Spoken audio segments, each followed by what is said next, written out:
I think we're back. Yes, it is definitely true that the stream died.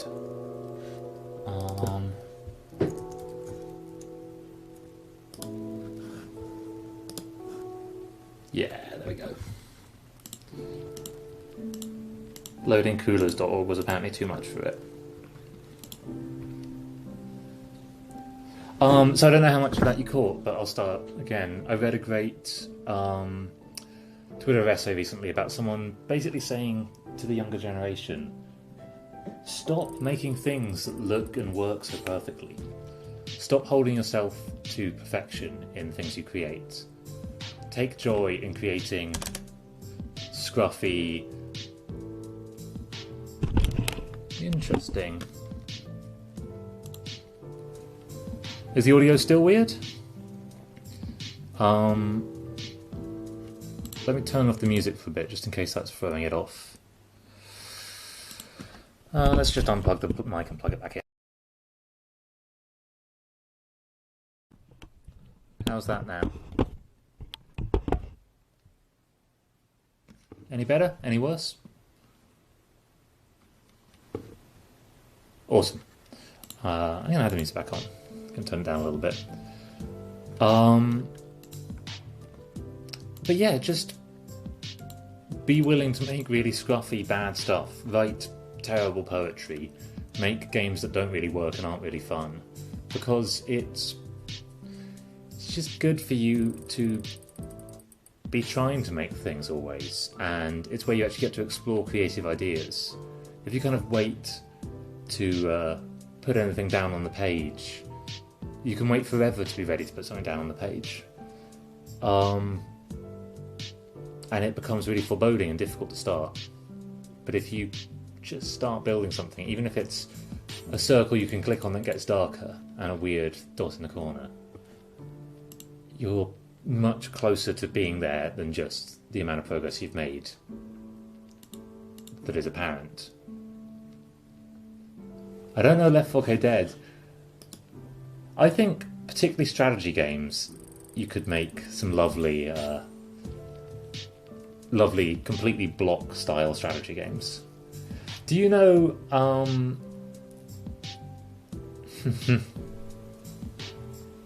was this Notch before Minecraft?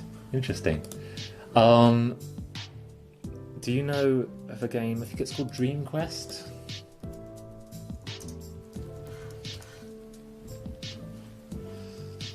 Yeah.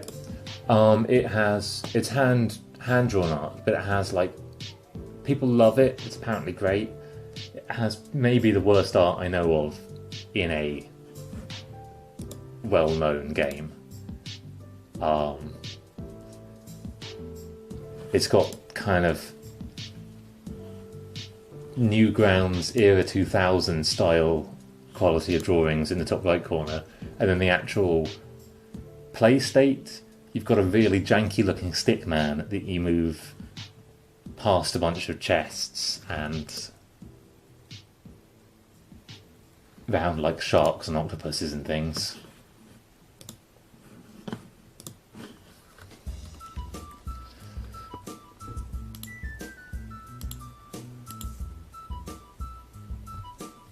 Okay, so this is the central circle. It's being appended here.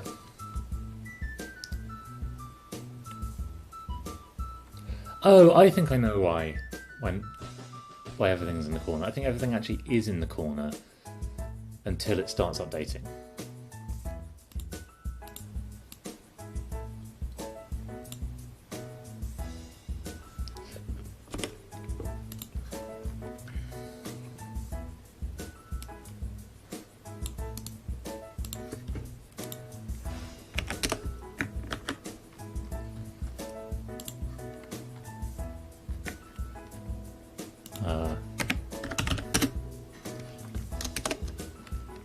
Hey!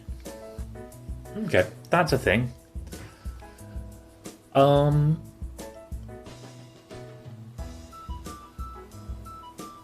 let's strip this back, because for one thing, we don't really want any particular large cost going onto the computer. I feel like something's wrong if it thinks this is 2 to the 6 particles. What is 2 to the 6? 2, 4, 8, 16, 32, 64. Yeah, it doesn't look like this is 64 particles. It looks like this is about 4 particles. Let's make those particles a bit bigger. In a sec I'll start actually playing with the physics. Cool. And that central particle, let's make it a different colour.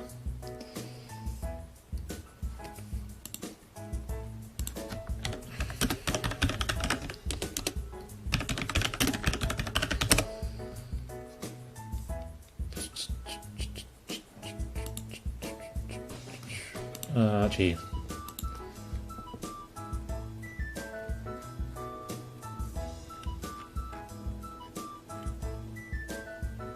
Let's just change the background colour bar. Fine,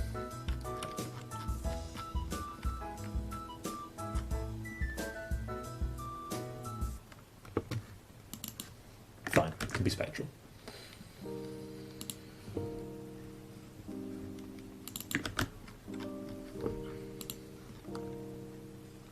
That didn't seem to do it at all.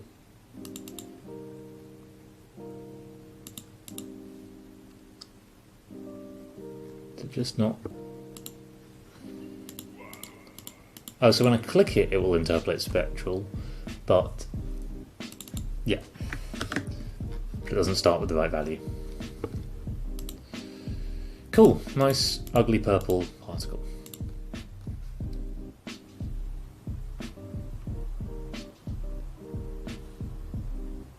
Now, so this is basically cribbing a simulation that I've already written in Python. So let's just use that for a bit. That is actually on a different computer. And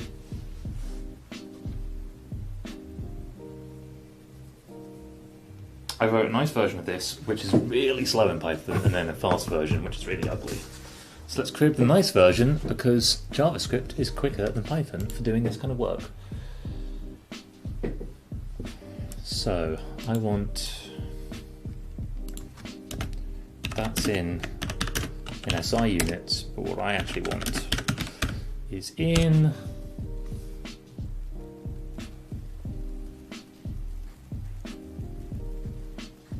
kiloparsecs cubed per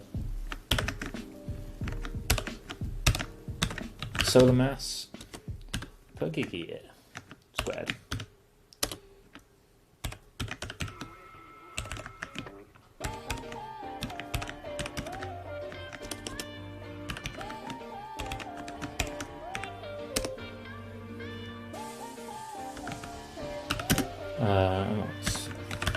Solar mass is 2e to the 30.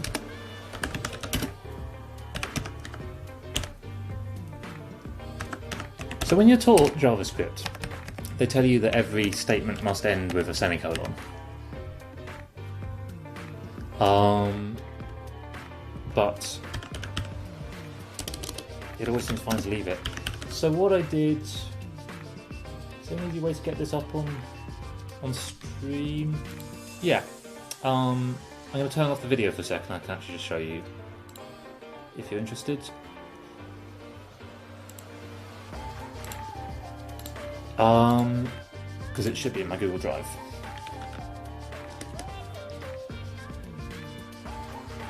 No, wait, it's too complex. What I use for almost all plotting is matplotlib, which is just really basic. Basically trying to implement MATLAB style plotting in Python, and it's a good library and it's really broad, but it's really all over the place. I kind of tear my hair out playing around with it.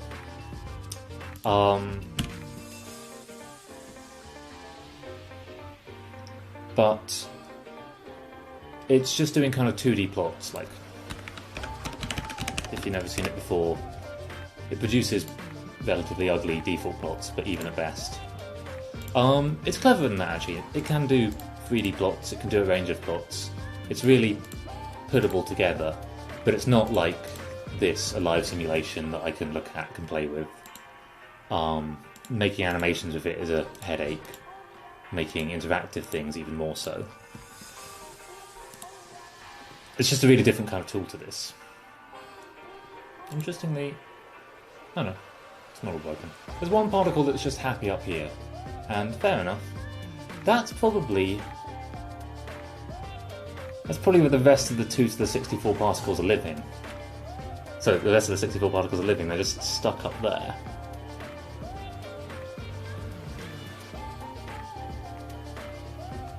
Oh well, we'll worry about them later.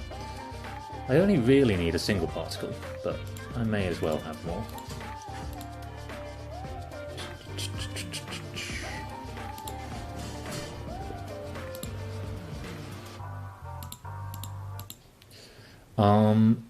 Ooh, that is not a good way to do gravity. So there's something really cool about, if you were to just set up a simulation to do gravitational calculation, you might be like, okay, I'll move the particle, I'll find a new acceleration, I'll change the velocity, I'll find a new acceleration, ad infinitum. If you do that, everything falls apart. It's actually not at all, it's not stable that way.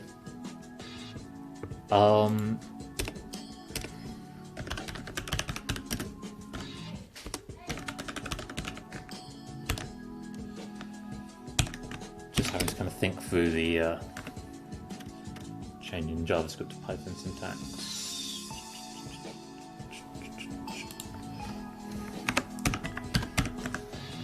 So a nice way of doing this is because what I'm making here is what we would call an n-body simulation, or actually, to be more specific, a restricted n-body simulation. And that means just all these particles are going to be exerting forces on each other.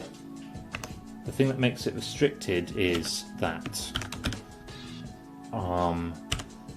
actually I'm only going to have 2 particles that have mass and pull on all the others. All the others are just going to be orbiting in their potential, which cuts down the number of calculations a lot.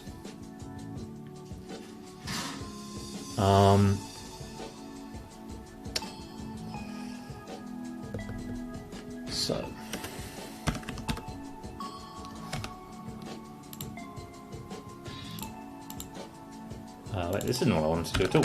It's called gravity. u1.x minus...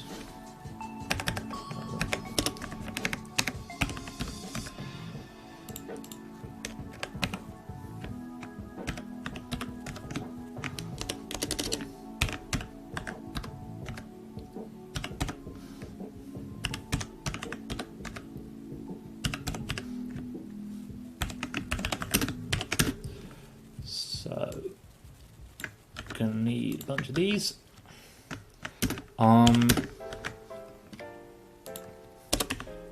So this is just the distance between any 2 particles in the simulation. So what this will do is, I'll call each particle, basically whether you want it or not, I'm going to talk my way through this entire coding process. I'll call each particle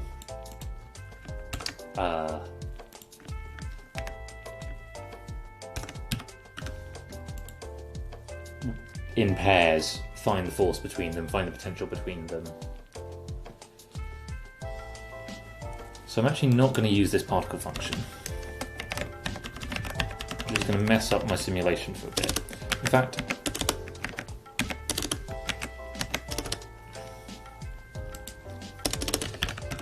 I will use it, but this will be the thing that I display. This might be creating way more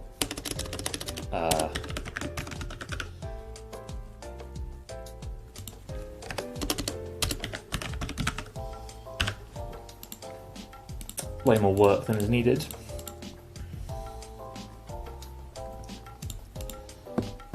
I also can't remember how arrays work in JavaScript.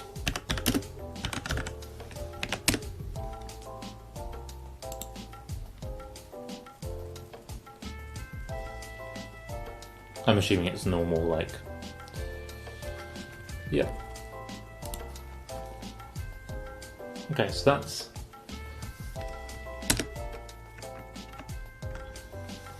let's actually get our particle object.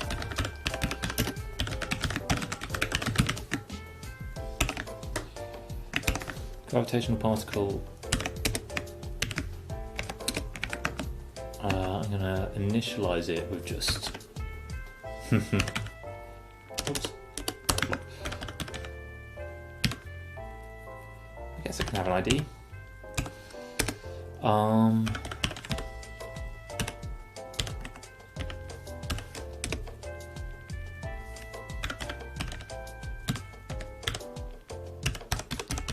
Can't remember if... Let's go back to that JavaScript arrays. What I really want... So in Python actually wouldn't be very useful on its own. What's useful is that it's really easy to...